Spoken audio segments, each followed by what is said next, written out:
শ্রী শ্রী মা সারদা দেবী একজন মা, যিনি ছিলেন সবার জন্য সমান দয়াময়ী। তিনি শুধু ছিলেন না শ্রী রামকৃষ্ণ পরমহংসের সহধর্মিণী, ছিলেন কোটি কোটি মানুষের হৃদয়ের আশ্রয়।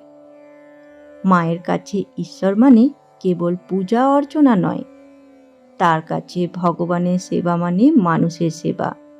ক্ষুধার্তকে অন্ন দেওয়া, অসহায়কে সান্ত্বনা দেওয়া, দুঃখীকে আশ্রয় দেওয়া। আজ আমরা শুনব এমনই এক সত্য ঘটনা, যেখানে মা সারদা দেবী নিজে বুঝিয়েছিলেন অন্ন না থাকলে ভগবানও থাকে না। একদিন এক দরিদ্র মহিলা ধীরে ধীরে এসে দাঁড়ালেন মায়ের সামনে। মহিলার মুখ শুকনো, চোখ ভিজে আছে অশ্রুতে। কাপা গলায় তিনি বললেন, মা, ঈশ্বরের নাম জপ করতে পারি না, ক্ষুধায় মন একেবারে স্থির হয় না। এই কথা শুনে মা সারদা দেবী অত্যন্ত গলগল করে উঠলেন।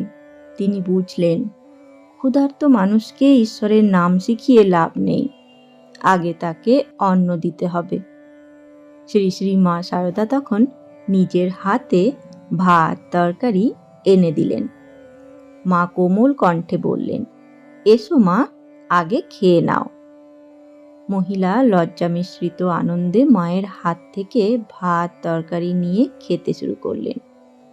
তিনি ধীরে ধীরে ভরপেট খেয়ে নিলেন। খাবার পর তার মুখে ফুটল এক অদ্ভুত শান্তি। মা তখন বললেন, দেখো মা, আগে পেট ভরতে হবে, তবেই ভগবানের নাম মুখে আসবে। ক্ষুধার্ত মানুষকে আগে অন্ন দিতে হবে, তারপর ঈশ্বরের কথা শোনাতে হবে। মনে রেখো, পেট খালি থাকলে ভগবানও থাকেন না।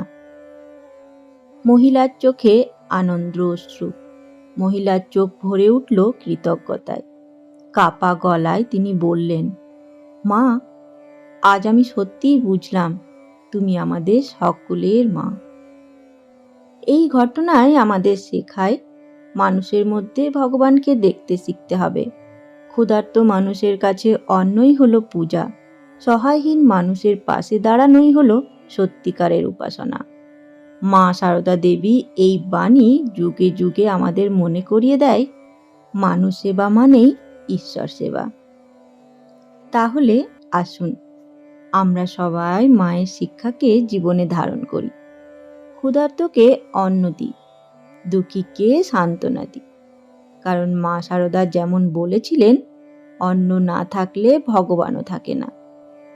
জয় ঠাকুর, জয় মা। বন্ধুরা, আজকের এই বাণী যদি আপনাদের ভালো লাগে তবে অবশ্যই ভিডিওটি শেয়ার করে দেবেন বন্ধুদের সাথে। আর এই ভিডিও যদি আপনার কাছে প্রথমবার পৌঁছায় তাহলে চ্যানেলটিকে সাবস্ক্রাইব করার অনুরোধ রইল, যাতে ঠাকুর, মা ও স্বামীজির ভিডিও বাণী আপনার কাছে সবার আগে পৌঁছে যায়। ধন্যবাদ।